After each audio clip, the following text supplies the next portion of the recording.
정혜은 변호사는 차창 밖으로 스쳐 지나가는 가을 풍경을 바라보며 깊은 한숨을 내쉬었다. 서울에서 3시간을 달려 도착한 이곳은 대한민국 굴지의 대기업 한국산업의 신입사원 연수원이었다. 웅장한 건물이 산속에 자리 잡고 있었지만 왠지 모를 압박감이 그녀를 짓눌렀다. 아들을 보러 가는 길인데 왜 이리 마음이 무거울까? 정혜은은 30년간 인권 변호사로 활동하며 수많은 사건을 다뤄왔다. 그 과정에서 기른 직감이 지금 그녀에게 경고하고 있었다. 뭔가 잘못되었다는 신호였다. 윤호가 이 회사에 입사한 것은 2달 전이었다. 명문대를 졸업하고 꿈에 그리던 대기업에 취직한 아들을 보며 얼마나 뿌듯했던가. 하지만 합숙 훈련이 시작된 후부터 아들의 목소리에는 활기가 사라졌다. 전화를 받을 때마다 어딘지 어색하고 경직된 말투였다. 엄마, 괜찮아요. 그냥 훈련이 빡세서 그런 거예요. 매번 같은 대답이었다. 하지만 정혜은은 알고 있었다. 아들이 거짓말을 하고 있다는 것을. 특히 지난주 통화에서 윤호의 목소리는 떨리고 있었다. 마치 누군가 옆에서 감시하고 있는 듯한 느낌이었다. 연수원 앞에 도착하자 경비원이 다가왔다. 면회 신청서를 작성하는 동안 정혜는 주변을 둘러보았다. 다른 면회객들의 표정이 어둡고 침울했다. 어떤 어머니는 눈시울을 붉히고 있었고 아버지 한 분은 주먹을 불끈 쥐고 있었다. 이상하다. 뭔가 이상해. 정혜은은 법정에서 단련된 관찰력으로 주변 상황을 분석하기 시작했다. 연수원 직원들의 행동도 어딘지 부자연스러웠다. 그들은 면회객들을 피하듯 시선을 돌렸고 서로 속삭이며 무언가를 감추려 하는 듯했다. 정혜은 변호사님이시죠? 한 직원이 다가와 말했다. 그의 목소리에는 미묘한 긴장감이 배어 있었다. 네, 맞습니다. 윤호를 만나러 왔는데요. 아, 네. 잠시만 기다리시면. 직원은 황급히 어딘가로 사라졌다. 정혜은은 더욱 확신했다. 이곳에 분명 무언가 문제가 있다는 것을. 인권 변호사로서 쌓아온 모든 경험과 직감이 그녀에게 경고하고 있었다. 30분이 지나서야 윤호가 나타났다. 그 순간 정혜은의 심장이 멎는 듯했다. 윤호는 한국산업에 입사한 지 2달째였다. 입사 첫날의 설렘은 이제 먼 예실처럼 느껴졌다. 합숙 연수가 시작된 후부터 그의 일상은 지옥과 다름없었다. 새벽 5시 기사. 체조복으로 갈아입고 5km 산책로를 뛰어야 했다. 늦으면 벌점, 뒤처지면 또 벌점. 아침 식사 후에는 정신교육이라는 이름의 강의가 이어졌다. 회사의 역사와 철학을 암송해야 했고, 틀리면 또다시 벌점이었다. 하지만 진짜 고통은 저녁 시간에 시작되었다. 선배 사원들이 신입 사원들을 불러 모으면 단합훈련이라는 명목 하에 각종 괴롭힘이 시작됐다. 처음에는 단순한 기합이라고 생각했다. 하지만 날이 갈수록 강도는 세졌고 이제는 명백한 폭력의 수준에 이르렀다. 야, 신입들, 집합. 김대리의 목소리가 복도에 울렸다. 윤호를 비롯한 신입사원 20명이 황급히 강의실로 모였다. 김대리는 본사 임원의 아들로 입사 3년 차였지만 이미 대리로 특진한 상태였다. 그의 뒤에는 늘 몇 명의 선배 사원들이 따라다녔다. 오늘은 누가 교육받을 차례인가? 김대리의 시선이 신입사원들을 훑었다. 모두가 고개를 숙이고 눈을 마주치지 않으려 애썼다. 윤호 역시 마찬가지였다. 하지만 그 순간 김대리가 그를 지목했다. 윤호, 너 나와. 윤호의 심장이 빠르게 뛰기 시작했다. 다리가 후들거렸지만 어쩔 수 없었다. 거부할 수 없는 분위기였다. 다른 동기들은 안쓰러운 표정으로 그를 바라봤지만 아무도 나서지는 못했다. 강의실 한쪽 구석에는 특별교육실이라고 불리는 작은 방이 있었다. 윤호는 그곳으로 끌려갔다. 문이 닫히자마자 주먹이 날아들기 시작했다. 너 같은 게 이 회사에 들어올 자격이나 있어. 예의라는 게 뭔지도 모르는 게 대기업 다닌다고 설쳐. 폭행은 체계적이었다. 얼굴을 때리되 너무 심하지 않게 몸을 때리듯 옷으로 가릴 수 있는 부분만. 마치 오랫동안 연습해온 것처럼 능숙했다. 30분 후 윤호는 비틀거리며 기숙사로 돌아왔다. 거울을 보니 얼굴 곳곳에 멍이 생겨 있었다. 하지만 더 무서운 것은 협박이었다. 이 일을 누구한테라도 말하면 너 진짜 죽는다. 알겠지? 윤호는 화장실에서 조용히 눈물을 흘렸다. 어머니께 전화라도 하고 싶었지만 그럴 용기가 나지 않았다. 엄마가 걱정할 것이 뻔했고 무엇보다 김대리의 협박이 두려웠다. 정혜은이 연수원 정문에 도착했을 때 그녀의 직업적 본능이 즉시 경보를 울렸다. 30년간 인권 변호사로 활동하며 길러진 감각이었다. 뭔가 이상했다. 경비실 직원은 그녀의 신분증을 보더니 놀란 표정을 지었다. 정혜은 변호사님. 네, 윤호 학생의 어머님이시군요. 그의 목소리에 미묘한 떨림이 있었다. 마치 예상치 못한 인물의 등장에 당황한 듯했다. 경비원은 급히 어딘가로 전화를 걸었다. 원장님, 문제가 생겼습니다. 윤호 학생 어머님이. 네, 그 유명한 정혜은 변호사님 맞습니다. 정혜은은 그 대화를 들으며 더욱 의심스러워했다. 왜 단순한 면회에 문제라는 표현을 쓰는 것일까? 왜 자신의 직업을 확인하는 것일까? 면회실로 가는 복도에서 그녀는 더욱 이상한 광경을 목격했다. 연수원 직원들이 그녀를 발견하면 급히 자리를 피하거나 고개를 숙여 인사한 후 서둘러 지나갔다. 어떤 직원들은 그녀 뒤에서 수근거리며 속삭였다. 저 분이 그 유명한... 이번엔 정말 문제 크겠네. 원장님 급히 호출해야겠어. 정혜은은 걸음을 멈추고 뒤를 돌아봤다. 직원들은 황급히 흩어지며 모른 척했다. 하지만 그들의 표정에서 공통점을 발견할 수 있었다. 바로 두려움이었다. 도대체 이곳에서 무슨 일이 벌어지고 있는 거지? 면회실 앞에서 기다리는 동안 정혜은은 다른 면회객들을 관찰했다. 대부분이 신입사원의 부모로 보였는데 그들의 표정이 하나같이 어둡고 침울했다. 어떤 어머니는 손수건으로 눈을 닦고 있었고 아버지 한 분은 주먹을 꽉 쥐고 분노에 차 있었다. 윤호 어머님이시죠? 옆에 앉은 중년 여성이 말을 걸어왔다. 네, 맞습니다. 저는 정민이 어머니예요. 우리 아이들 같은 졸았어. 혹시 윤호가 무슨 이상한 말 안 했나요? 이상한 말이요? 그냥 훈련이 힘들다거나 선배들이 무섭다거나. 여성의 목소리가 떨렸다.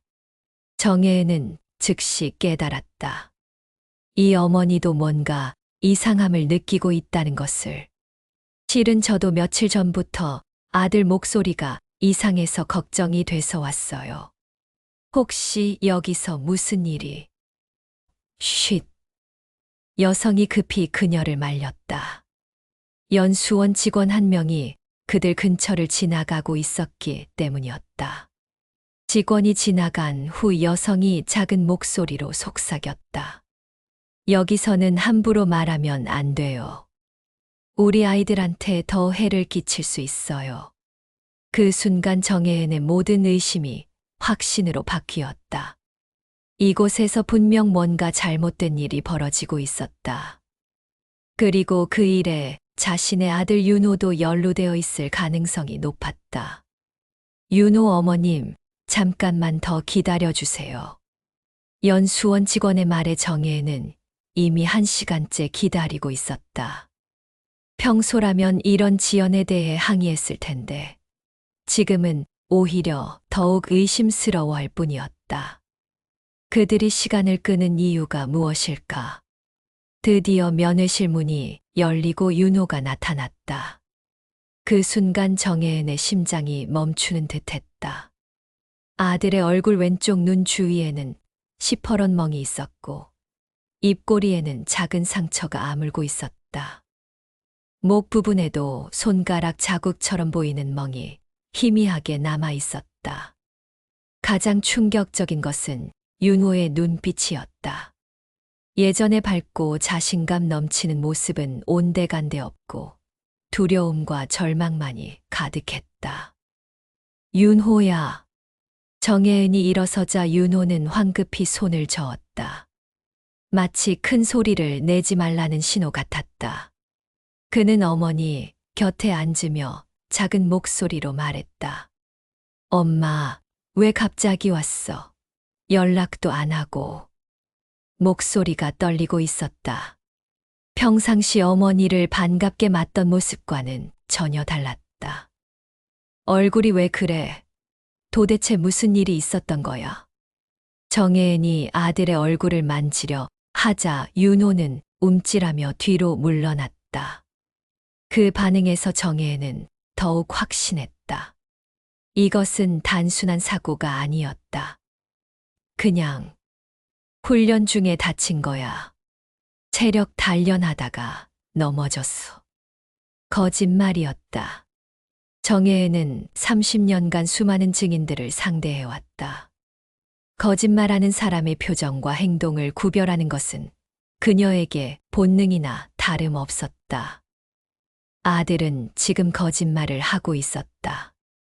윤호야, 엄마한테 정말로 무슨 일이 있었는지 말해봐. 진짜 괜찮다니까. 왜 윤호의 목소리가 높아지자 면회실 구석에 서 있던 연수원 직원이 그들을 쳐다봤다. 윤호는 그 시선을 의식하며 더욱 작은 목소리로 말했다. 엄마, 그냥 가. 나 정말 괜찮으니까 걱정하지 마. 하지만 정혜는 아들의 손목을 잡았다. 그 순간 윤호가 아아 하며 작은 비명을 질렀다. 정혜은이 소매를 걷어보니 손목에도 멍이 들어 있었다. 마치 누군가 강하게 붙잡은 자국 같았다. 이게 훈련 중 사고라고. 윤호야, 누가 너한테 이런 짓을 했어? 엄마, 제발. 윤호의 눈에 눈물이 맺혔다. 그는 주변을 둘러보며 조심스럽게 어머니에게 다가갔다. 여기서는 말할 수 없어. 그냥 가줘. 더 오래 있으면. 그때 면회실 문이 열리며 한 남자가 들어왔다. 40대 중반으로 보이는 그는 연수원 관리자 배지를 달고 있었다. 면회 시간이 끝났습니다. 신입사원들은 저녁 교육에 참석해야 합니다. 냉랭한 목소리였다. 윤호는 그 말을 듣자마자 급히 일어섰다. 엄마, 나 가봐야 해. 늦으면 안 돼. 윤호야, 잠깐만. 하지만 윤호는 이미 관리자를 따라 면회실을 나가고 있었다. 문이 닫히기 직전 그가 뒤돌아본 눈빛에는 절망적인 호소가 담겨 있었다. 마치 도와달라고 외치는 것 같았다. 면회실에 남겨진 정혜에는 한동안 멍하니 서 있었다. 아들의 마지막 눈빛이 계속 머릿속을 맴돌았다. 그 절망적인 표정, 떨리는 목소리, 그리고 온몸에 새겨진 멍자국들.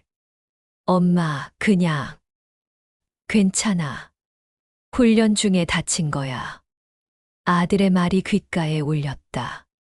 하지만 그 떨리는 목소리는 오히려 정반대의 메시지를 전달하고 있었다. 괜찮지 않다. 도와달라. 정혜은은 30년간 인권 변호사로 일하며 수많은 피해자들을 만나왔다. 가정폭력 피해자들이 보이는 반응과 윤호의 행동이 너무나 유사했다. 가해자를 두려워하며 진실을 말하고 싶어 하지만 보복이 무서워 입을 다무는 모습. 주변을 의식하며 조심스럽게 행동하는 태도. 모든 것이 전형적인 피해자의 행동 패턴이었다. 훈련 중 사고라고 손목의 저멍은 뭘로 설명할 건가? 정혜은은 의학적 지식도 어느 정도 갖추고 있었다. 오랜 변호사 생활을 통해 각종 상해 사건을 다뤄왔기 때문이다. 윤호의 손목에 있던 멍은 분명 강한 압박에 의한 것이었다. 누군가 그의 손목을 세게 움켜잡은 흔적이었다. 더욱이 얼굴의 멍도 수상했다. 넘어져서 다쳤다면 긁힌 상처나 찰과상이 있어야 정상이다. 하지만 윤호의 상처는 명백히 둔기에 의한 타박상이었다. 주먹으로 맞은 것이 분명했다. 이건 폭행이야. 명백한 폭행 사건이라고. 정혜은의 분노가 치솟았다. 하지만 동시에 냉정함도 되찾았다. 감정적으로 대응해서는 안 된다. 철저한 증거 수집과 법적 대응이 필요했다. 그녀는 핸드폰을 꺼내 아들의 상처 부위를 사진으로 기록하려 했지만 이미 늦었다. 면회는 끝났고 윤호는 사라진 상태였다. 일단 연수원 관리자부터 만나보자. 정혜은은 접수처로 향했다. 담당 직원에게 연수원장과의 면담을 요청했다. 죄송합니다만 원장님은 외부 일정으로 자리에 안 계십니다. 그럼 부원장이나 다른 관리자라도 만나게 해주세요. 제 아들의 상해에 대해 설명을 들어야겠습니다. 직원은 잠시 망설이더니 전화를 걸었다. 몇 분 후 한 남자가 나타났다. 40대 후반으로 보이는 그는 교육부장이라고 자신을 소개했다. 정혜은 변호사님, 처음 뵙겠습니다. 윤호 학생 어머님이시죠? 네, 맞습니다. 제 아들 얼굴에 상처가 있던데 도대체 무슨 일인지 설명해 주시기 바랍니다.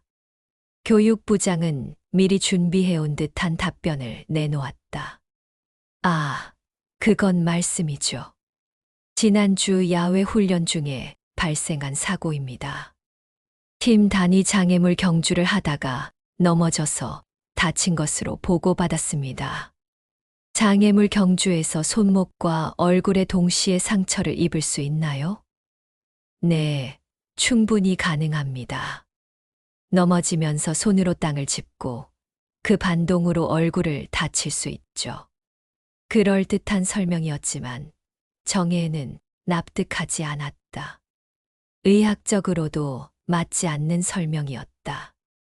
정혜은은 교육부장의 설명을 들으며 내심 씁쓸하게 웃었다.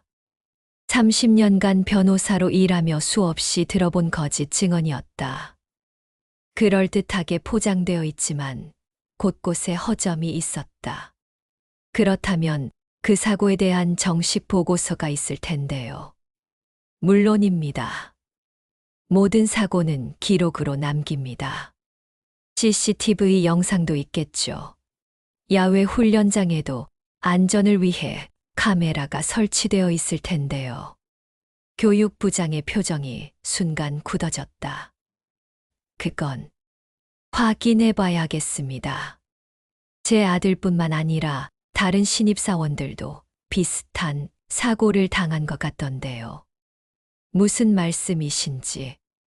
면회실에서 만난 다른 부모님들 표정이 심상치 않더군요. 다들 자식들 걱정에 밤잠을 설치는 표정이었어요. 정혜은의 날카로운 지적에 교육부장은 말문이 막혔다. 그녀는 계속해서 압박했다. 혹시 이곳에서 신입사원들을 대상으로 한 가혹행위가 일상적으로 벌어지고 있는 건 아니죠. 절대 그런 일은 없습니다. 저희는 철저한 교육 프로그램을 운영하고 있습니다. 하지만 그의 목소리에는 확신이 없었다. 정혜은은 직업적 본능으로 확신했다. 이곳에서 분명 체계적인 폭력이 일어나고 있다는 것을. 정혜은은 교육부장과의 면담을 마친 후에도 연수원을 떠나지 않았다. 그녀는 30년간 변호사로 일하며 터득한 조사 기법을 동원해 더 많은 정보를 수집하려 했다. 먼저 연수원 식당으로 향했다. 점심시간이 지나 한산한 식당에서 설거지를 하고 있던 중년 여성에게 다가갔다. 안녕하세요. 저는 윤호 어머니인데요. 아, 네. 여성은 경계하는 표정을 지었다. 정혜은은 부드럽게 말을 이어갔다. 혹시 신입사원들이 식사할 때 어떤 분위기인지. 다들 밥은 잘 먹나요? 글쎄요. 잘 모르겠어요. 하지만 여성의 눈빛에는 뭔가 숨기고 있다는 기색이 역력했다. 정혜은은 더 직접적으로 물어봤다. 아이들이 많이 다치는 편인가요? 얼굴에 상처가 있거나. 그때 여성이 주변을 둘러보더니 작은 목소리로 속삭였다. 여기서는 말하면 안 돼요. 저도 일자리 잃고 싶지 않아요. 그 한마디가 정혜은에게는 충분한 답이었다. 연수원 전체가 침묵을 강요하는 분위기라는 것을 알 수 있었다. 정혜은은 청소를 하고 있던 아저씨에게도 접근해 봤다. 아저씨, 이 연수원에서 일하신 지 오래되셨어요? 네, 한 10년 정도 됐죠. 그럼 신입사원 교육을 여러 번 보셨겠네요. 요즘 아이들은 어떤가요? 아저씨는 대답을 망설였다. 그러다가 주변을 살피며 조심스럽게 말했다. 예전에는 이렇게 심하지 않았는데. 심하다는 게. 아니에요. 제가 잘못 말했네요. 아저씨는 황급히 자리를 떴다.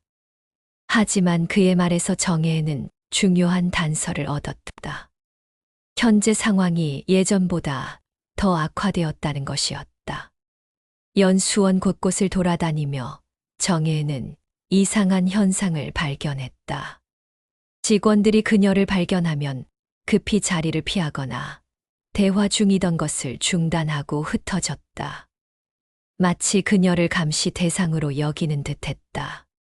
특히 연수생들이 사용하는 기숙사 건물 근처에 가려고 하자 경비원이 막아섰다. 죄송합니다. 관계자 외에는 출입 금지 구역입니다. 저는 윤호 어머니인데요. 잠깐만 둘러볼 수는 없을까요? 규정상 안 됩니다. 너무나 단호한 거부였다. 정혜은은 더욱 의심스러워했다. 단순한 기숙사 건물을 왜 그토록 철저히 차단하려 하는 것일까? 그때 한 직원이 다가와서 말했다. 정혜은 변호사님, 원장님께서 뵙고 싶어 하십니다. 정혜은은 이상함을 느꼈다.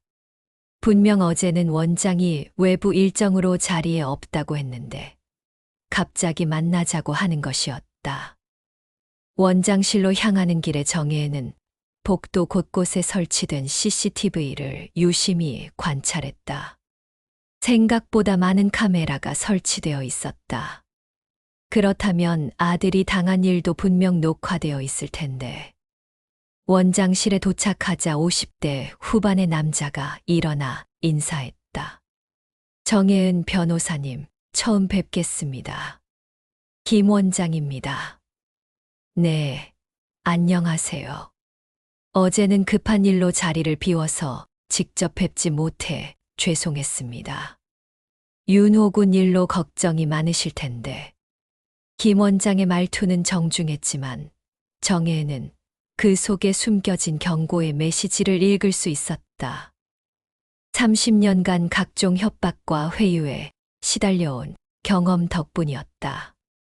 원장님, 제가 여러 직원분들과 이야기를 나눠봤는데 모두들 입을 다물고 계시더군요. 혹시 특별한 지침이라도 있는 건가요? 김 원장의 표정이 순간 굳어졌다. 무슨 말씀이신지. 저희 직원들은 항상 성실하게 업무에 임하고 있습니다. 성실한 것과 침묵하는 것은 다른 문제죠. 왜 모든 사람들이 진실을 말하기를 꺼려하는 겁니까? 김 원장은 잠시 침묵한 후 차분하게 말했다. 변호사님, 혹시 저희 연수원에 대해 오해를 하고 계신 것은 아닌지. 간혹 부모님들께서 자녀를 걱정하는 마음에 과도하게 해석하시는 경우가 있거든요. 정혜은은 그 말에서 확신을 얻었다. 이곳에는 분명 조직적으로 진실을 은폐하려는 시스템이 작동하고 있었다. 다음 날 정혜은은 연수원을 다시 찾았다. 이번에는 공식적인 자료를 요구했다. 어제 말씀하신 사고 보고서를 보여주시기 바랍니다. 교육부장은 어쩔 수 없이 파일을 꺼내들었다. 하지만 정혜은이 그 내용을 보는 순간 실소가 나왔다. 이게 정식 보고서라고요? 보고서는 겨우 한 페이지짜리였고 사고 경위에 대한 구체적인 설명은 전혀 없었다. 야외 훈련 중 실족으로 인한 경미한 외상이라는 간단한 문구만 적혀 있을 뿐이었다. 목격자 진술은요? 당시 함께 있던 다른 신입사원들 증언은? 그건 별도로 기록하지 않았습니다. 의료진 소견서는요? 이 정도 상처라면 응급처치 기록이라도 있어야 할 텐데요. 간단한 처치만 했습니다. 정혜은은 그 조잡한 보고서를 보며 분노가 치솟았다. 이것은 보고서가 아니라 은폐용 문서였다. 정혜은은 연수원을 나오며 더욱 확고한 의지를 다졌다. 아들이 당한 일이 단순한 사고가 아니라는 것을 확신했기 때문이다. 집으로 돌아가는 길에 다른 신입사원 어머니로부터 전화가 왔다. 면회실에서 만났던 정민이 어머니였다. 변호사님, 저 어제 정민이한테 다시 전화해봤어요. 그런데 아이가 말을 안 해요. 자꾸 괜찮다고만 하고. 저희 윤호도 마찬가지예요. 뭔가 두려워하는 것 같아요. 혹시 변호사님이시니까 이 일을 법적으로 해결할 방법이 있을까요? 정혜은은 잠시 생각했다. 증거가 부족한 상태였다. 하지만 포기할 수는 없었다. 일단 더 많은 정보가 필요해요. 다른 학부모님들과도 연락해 보시죠. 혹시 비슷한 상황인 가정이 더 있을 수도 있어요. 그날 밤 11시 윤호에게서 전화가 왔다. 목소리가 떨리고 있었다. 엄마, 나 화장실에 숨어서 전화하는 거야. 윤호야, 무슨 일이야? 왜 이렇게 늦은 시간에? 엄마, 사실은. 윤호의 목소리가 끊어졌다. 한참 후에 작은 소리로 말했다.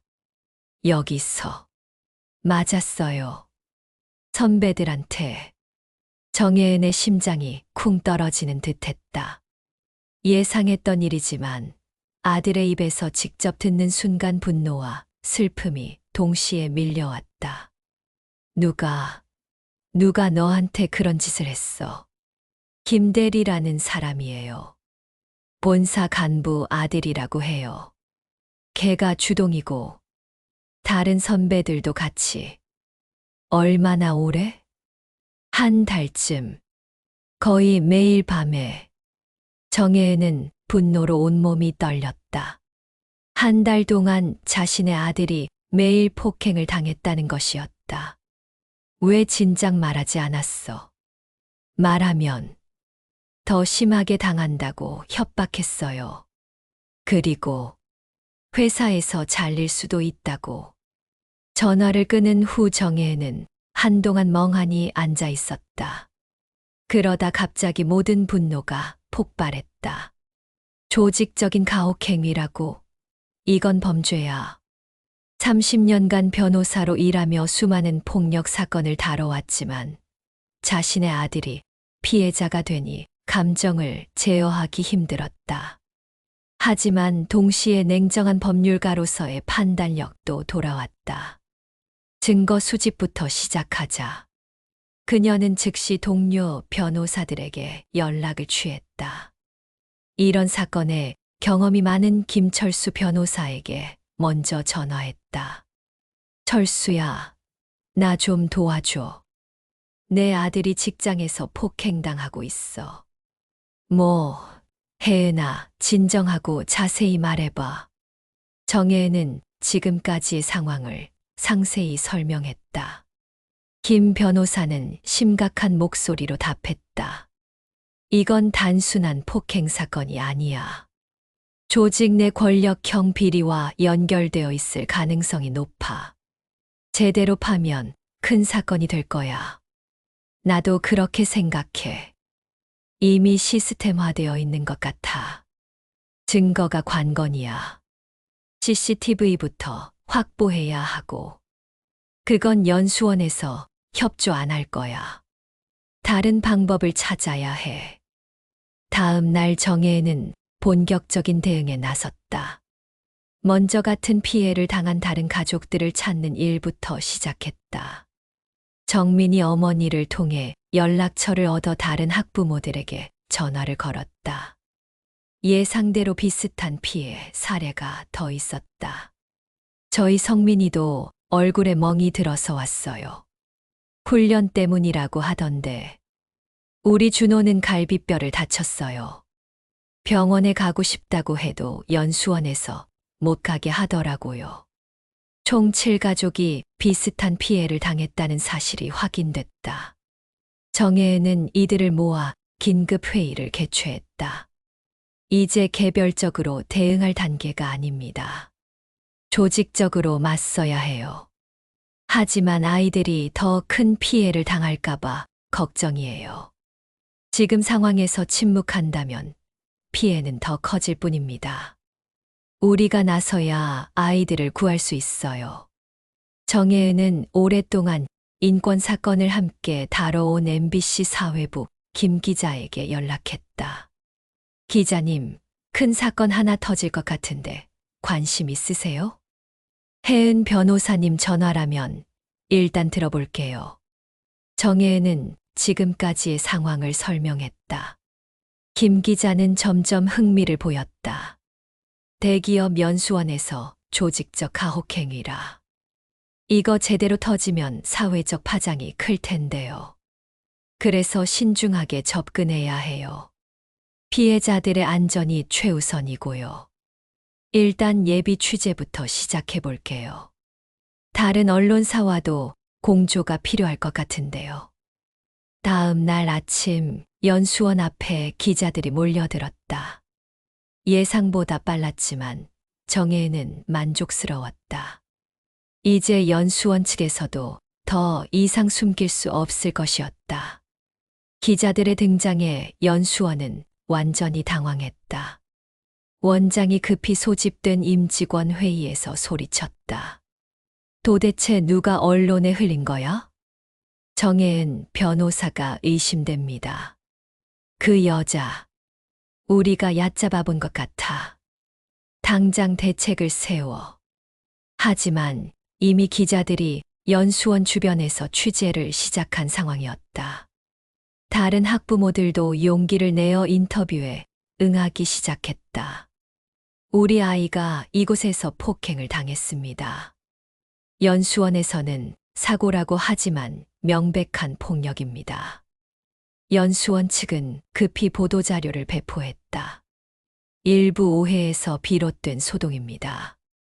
저희는 체계적이고 안전한 교육 프로그램을 운영하고 있습니다. 하지만 이미 여론은 연수원에게 불리하게 돌아가고 있었다. 취재 과정에서 충격적인 사실이 드러났다. 가혹행위의 주동자인 김 대리가 바로 한국산업 부사장의 아들이라는 것이었다. 이건 단순한 직장 내 괴롭힘이 아니야. 김 기자가 정혜은에게 말했다. 권력형 범죄의 전형적인 구조예요. 회사 간부 자식이 저지른 일을 조직적으로 은폐하려 한 거죠. 정혜은도 고개를 끄덕였다. 그래서 연수원에서 그토록 사실을 숨기려 했던 거군요. 이제 본사 차원에서 개입할 겁니다. 압박이 더 세질 거예요. 실제로 그날 오후 한국산업본사에서 급파된 임원들이 연수원에 도착했다. 그들의 목적은 사태 무마였다. 한국산업본사 임원들은 학부모들을 개별적으로 만나 회유하려 했다.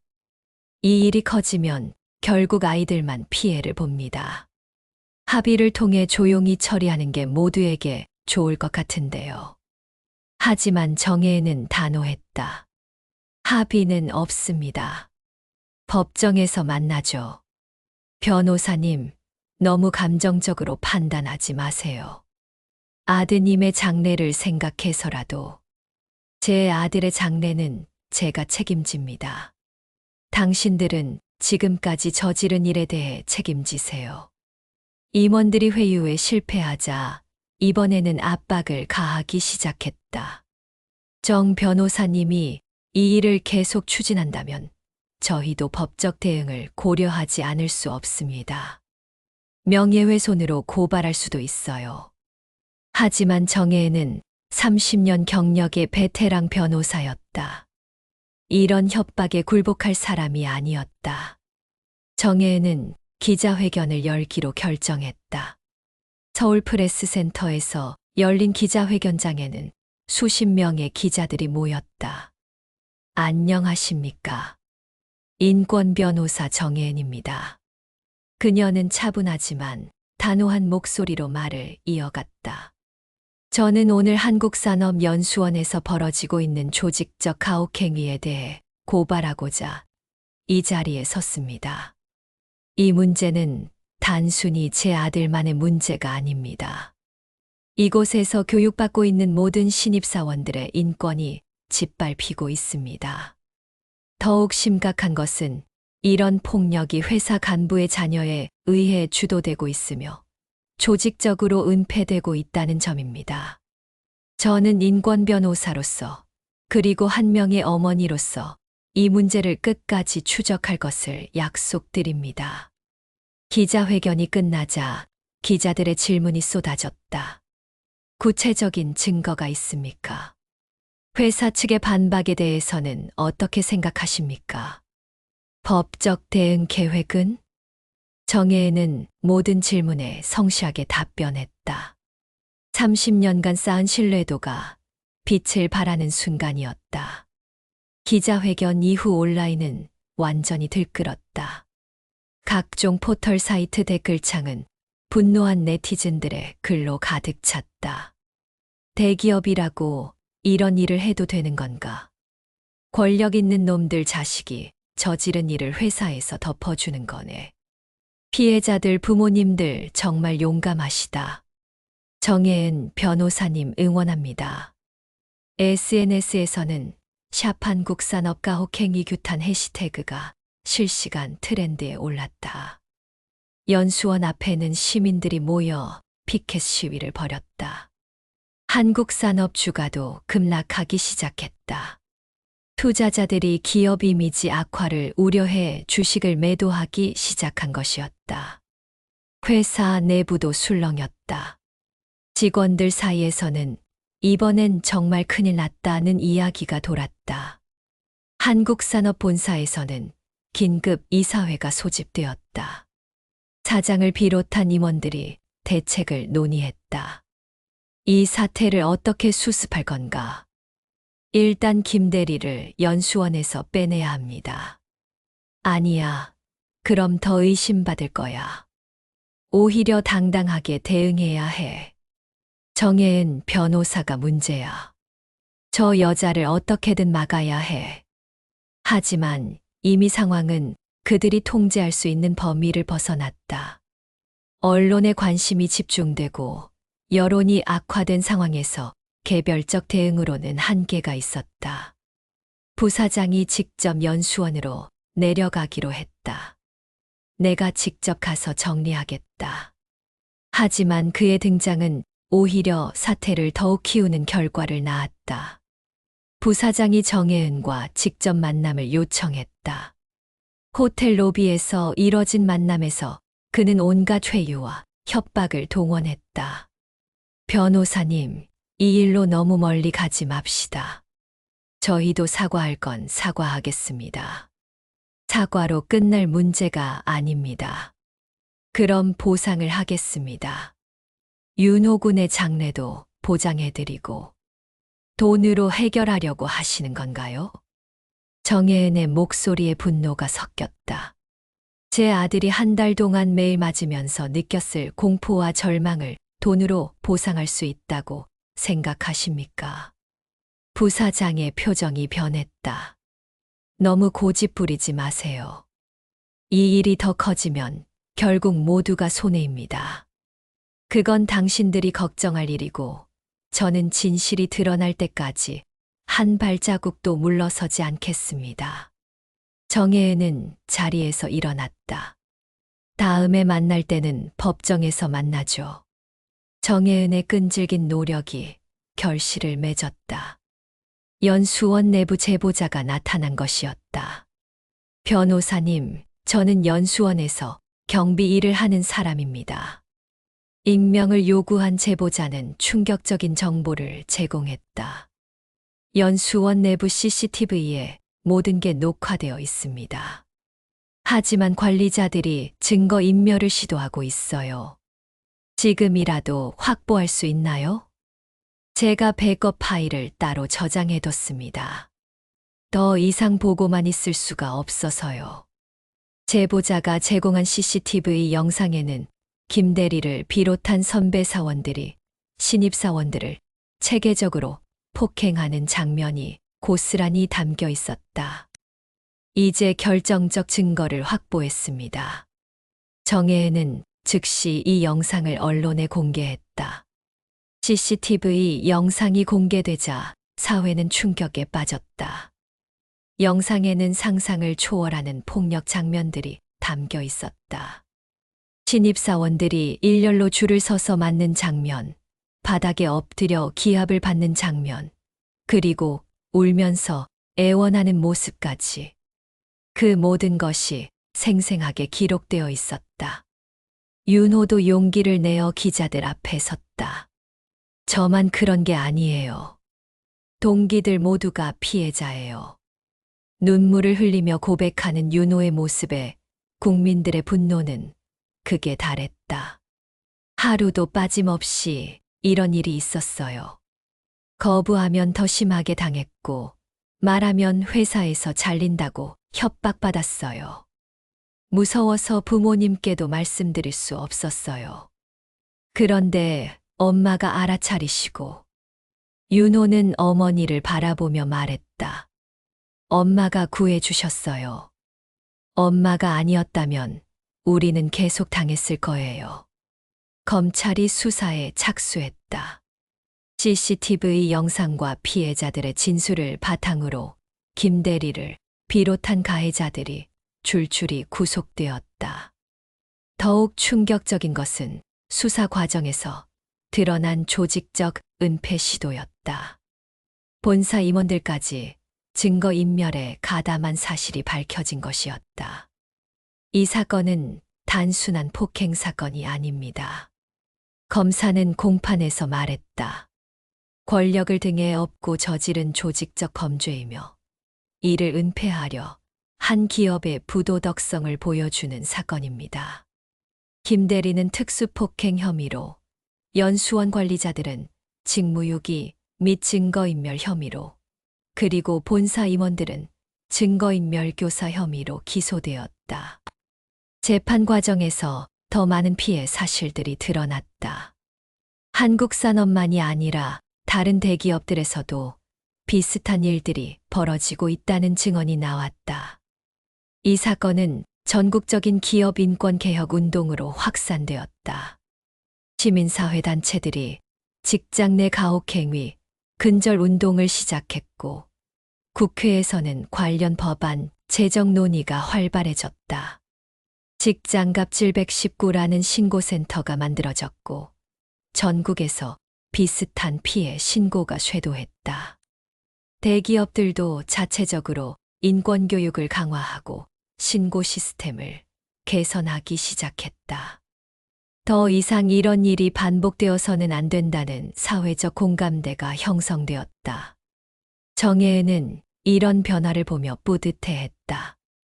우리가 움직인 결과예요. 개인의 용기가 사회를 바꿀 수 있다는 걸 보여준 거죠. 대학에서는 인권교육이 강화되었고, 기업체에서는 신입사원 교육 프로그램이 대폭 개선되었다. 재판이 끝난 후 정혜은은 윤호와 함께 조용한 카페에 앉았다. 아들의 얼굴에는 이제 밝은 미소가 돌아와 있었다. 엄마, 고마워요. 뭘 고맙다고 하니? 정혜은이 아들의 손을 꼭 잡으며 말했다.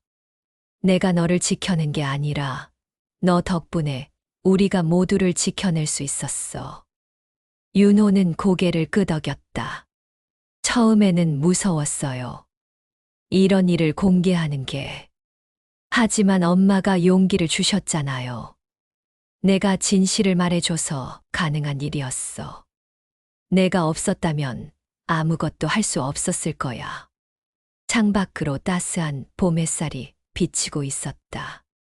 긴 겨울이 지나고 새로운 계절이 시작되는 것처럼 그들의 삶에도 새로운 시작이 펼쳐지고 있었다. 윤호는 결국 한국 산업을 그만두고 다른 회사에 취직했다. 하지만 그 경험은 그를 더욱 성숙하게 만들었다. 정혜은 역시 이 사건을 통해 인권 변호사로서의 소명을 다시 한번 확인했다. 우리의 싸움이 헛되지 않았어. 뉴스에서는 직장 내 인권 보호를 위한 새로운 법안이 통과되었다는 소식이 전해지고 있었다. 그들의 용기가 만들어낸 변화였다. 엄마, 나중에 나도 엄마처럼 누군가를 도울 수 있는 일을 하고 싶어요.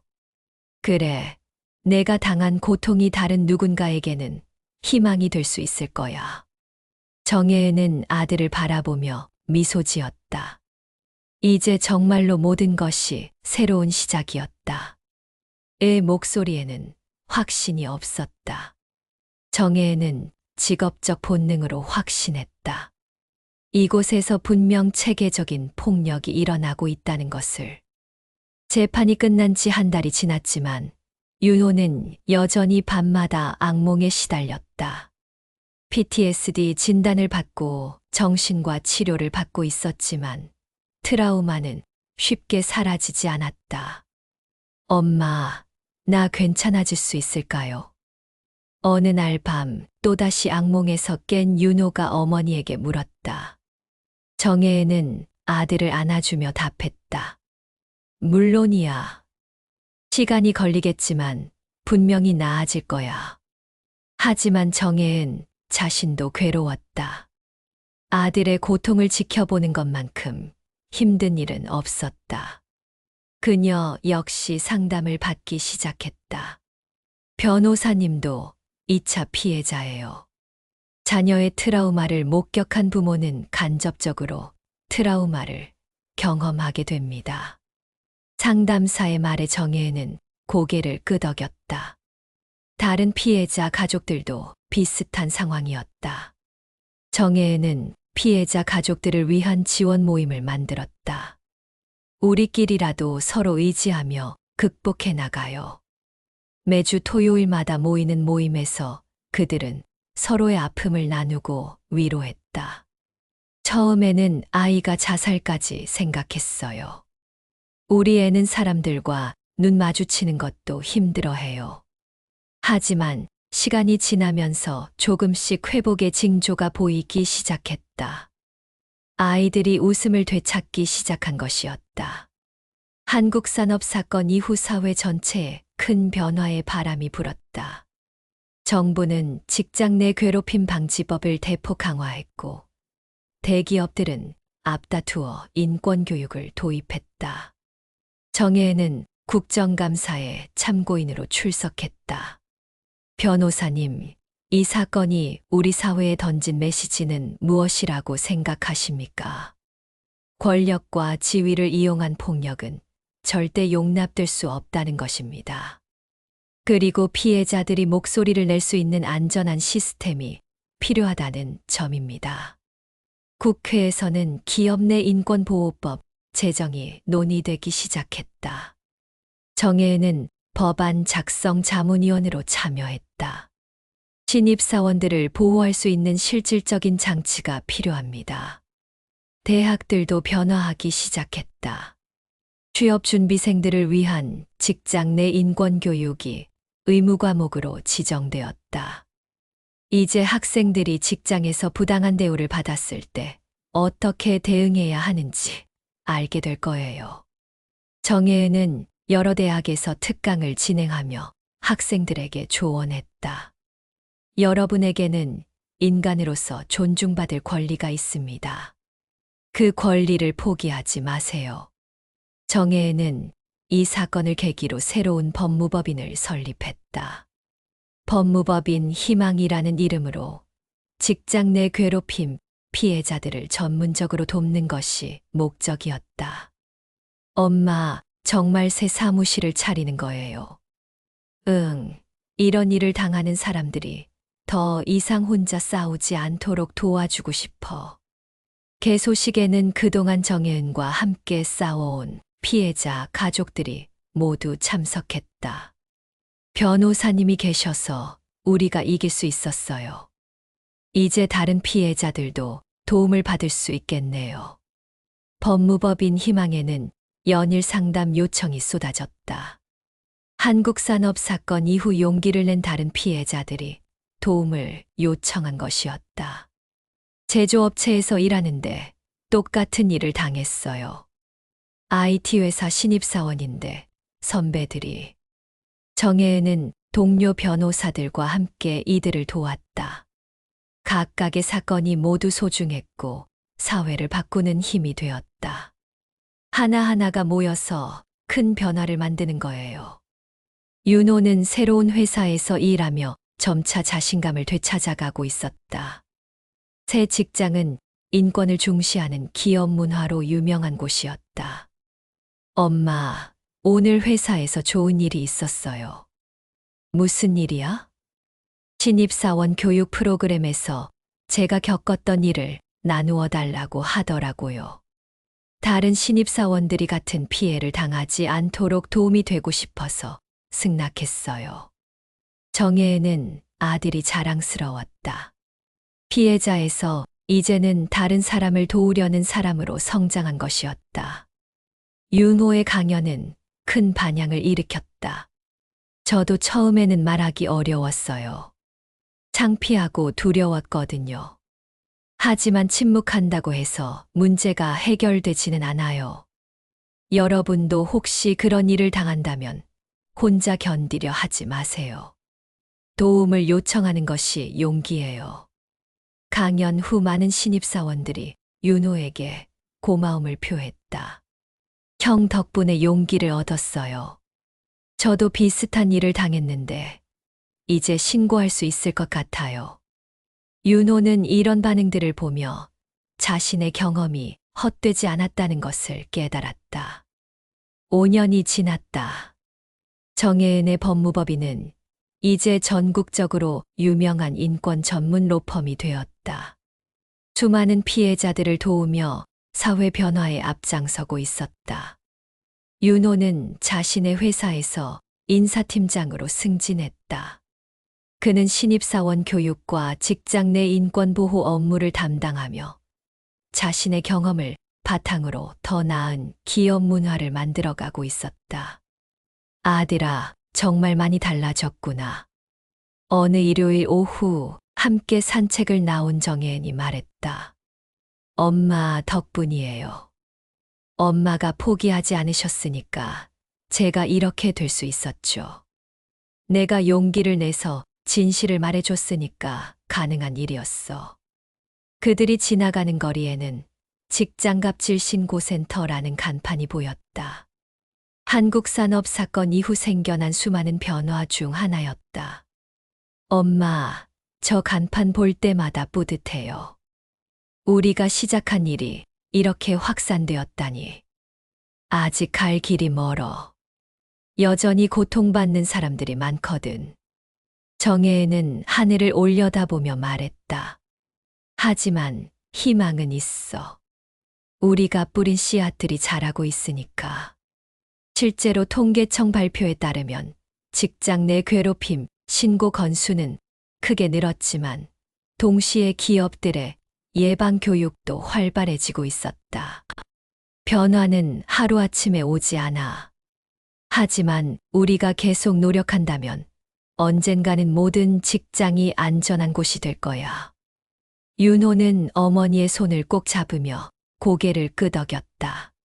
저도 엄마처럼 누군가를 도울 수 있는 사람이 되고 싶어요. 넌 이미 그런 사람이 되었어. 저녁 노을이 아름다운 하늘에 그들의 그림자가 길게 드리워졌다. 한때는 절망에 빠져 있던 모자가 이제는 희망의 전파자가 되어 함께 걸어가고 있었다. 그들의 싸움은 끝났지만 그 싸움이 만든 변화는 계속해서 퍼져나가고 있었다. 더 많은 사람들이 용기를 내어 목소리를 높이고 더 많은 조직들이 변화를 시도하고 있었다. 정혜은과 윤호가 뿌린 희망의 씨앗은 이제 큰 나무가 되어 더 많은 사람들에게 그늘을 제공하고 있었다. 10년이 지난 어느 날 정혜은에게 뜻밖의 연락이 왔다. 유엔 인권이사회에서 한국의 직장 내 인권보호 모델을 소개해달라는 요청이었다. 엄마, 정말 유엔에서 초청한 거예요? 윤호는 믿을 수 없다는 표정으로 초청장을 바라봤다. 그런 것 같구나. 우리나라의 변화가 국제적으로도 주목받고 있나 봐. 제네바에서 열린 유엔 인권이사회에서 정혜은은 한국의 사례를 발표했다. 한 어머니의 용기에서 시작된 작은 변화가 사회 전체를 바꿀 수 있다는 것을 보여준 사례입니다. 중요한 것은 법과 제도만이 아닙니다. 시민들이 스스로 목소리를 낼 수 있는 용기와 이를 뒷받침하는 사회적 시스템이 함께 작동해야 합니다. 발표 후 여러 나라의 인권 활동가들이 정혜은에게 다가왔다. 일본에서도 비슷한 문제가 심각합니다. 한국의 사례를 참고하고 싶어요. 독일 기업들도 관심을 가지고 있습니다. 구체적인 프로그램을 공유해 주실 수 있을까요? 정혜은은 이런 반응들을 보며 자신들의 싸움이 국경을 넘어 영향을 미치고 있다는 것을 실감했다. 귀국 후 정혜은은 국제협력 프로젝트를 시작했다. 아시아 직장 인권 네트워크를 출범시켜 각국의 경험을 공유하고 공동 대응 방안을 모색하기로 했다. 우리의 경험이 다른 나라 사람들에게도 도움이 될 수 있다니 정말 뿌듯해. 윤호도 이 프로젝트에 참여했다. 그는 기업 실무진 관점에서 실질적인 개선 방안을 제시하는 역할을 맡았다. 형, 일본 도요타에서 연락이 왔어요. 우리 회사 인권 프로그램을 벤치마킹하고 싶다고 해요. 윤호가 근무하는 회사도 이제 아시아 지역에서 직장 인권 보호의 모범 사례로 인정받고 있었다. 몇 달 후 정혜은은 아시아 각국에서 온 인권 활동가들과 함께 워크숍을 개최했다. 베트남에서도 외국계 기업의 가혹행위가 문제가 되고 있어요. 태국의 경우 전통적인 위계 질서와 맞물려 더 복잡한 양상을 보입니다. 각국의 상황은 달랐지만 공통점도 많았다. 권력의 불균형, 침묵을 강요하는 문화, 피해자를 보호하지 못하는 시스템. 우리가 겪은 과정을 통해 배운 게 있다면 변화는 가능하다는 것입니다. 정혜은의 말에 참가자들이 희망적인 표정을 지었다. 15년이 흘렀다. 정혜은은 이제 60대 중반이 되었지만 여전히 정력적으로 활동하고 있었다. 윤호는 두 아이의 아버지가 되어 있었고 자신의 회사에서 임원으로 승진해 있었다. 할머니는 왜 유명해요? 7살 된 손녀 지민이가 물었다. 정혜은은 미소를 지으며 답했다. 할머니가 옛날에 나쁜 사람들과 싸웠거든. 할머니가 이겼어요? 혼자서는 이길 수 없었지. 할아버지랑 다른 어른들이랑 함께 힘을 모아서 이겼단다. 지민이는 고개를 끄덕이며 말했다. 나도 커서 할머니처럼 나쁜 사람들과 싸울 거예요. 정혜은은 손녀를 안아주며 생각했다. 다음 세대는 자신들이 만든 더 나은 세상에서 자랄 것이다. 그날 저녁 가족들이 모두 모인 자리에서 윤호가 말했다. 엄마, 제가 회사에서 인권 교육을 할 때마다 느끼는 건데, 이제 젊은 직원들의 인식이 많이 달라졌어요. 어떻게? 예전처럼 참고 견뎌야 한다는 생각보다는 부당하면 신고해야 한다는 생각이 자연스러워졌어요. 엄마가 만든 변화죠. 정혜은의 며느리도 거들었다. 저도 직장에서 일하면서 느껴요. 상사들도 함부로 하지 못하는 분위기예요. 예전 같았으면 참았을 일도 이제는 당당하게 문제 제기를 하거든요. 정혜은은 뿌듯했다. 자신들의 싸움이 정말로 사회를 바꿨다는 것을 실감할 수 있었다. 며칠 후 정혜은은 새로운 프로젝트를 구상했다. 정혜은 재단을 설립해서 직장 내 인권 보호와 관련된 연구와 교육을 지속적으로 지원하기로 한 것이다. 이제 제가 은퇴하더라도 이 일이 계속될 수 있도록 시스템을 만들어야겠어. 재단 설립 기념식에는 그동안 정혜은과 함께 싸웠던 많은 사람들이 참석했다. 변호사님, 정말 고생 많으셨어요. 덕분에 우리 아이들이 더 나은 세상에서 살 수 있게 됐네요. 정혜은은 연단에 서서 마지막 인사를 했다. 여러분과 함께 싸울 수 있어서 영광이었습니다. 하지만 우리의 싸움은 아직 끝나지 않았습니다. 다음 세대가 더 나은 세상에서 살 수 있도록 계속 노력해야 합니다. 제가 이 재단을 통해 하고 싶은 것은 단순한 문제 해결이 아닙니다. 예방입니다. 애초에 이런 일이 벌어지지 않는 사회를 만드는 것입니다. 박수가 우레소리처럼 울려 퍼졌다. 행사가 끝난 후 윤호가 어머니에게 다가왔다. 엄마, 정말 자랑스러워요. 엄마 덕분에 저도 의미 있는 삶을 살 수 있게 됐어요.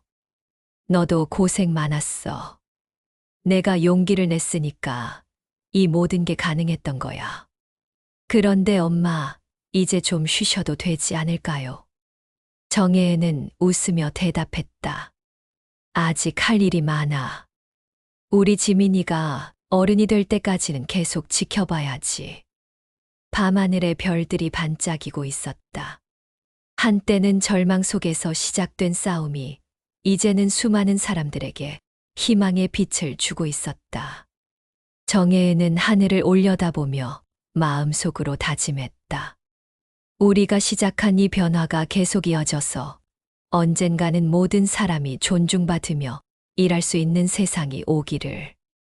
그 꿈은 이제 더 이상 꿈이 아니었다.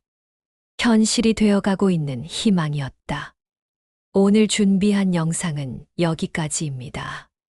이야기가 마음에 드셨다면 좋아요와 구독 부탁드립니다. 더 재밌는 영상으로 찾아뵙겠습니다. 감사합니다.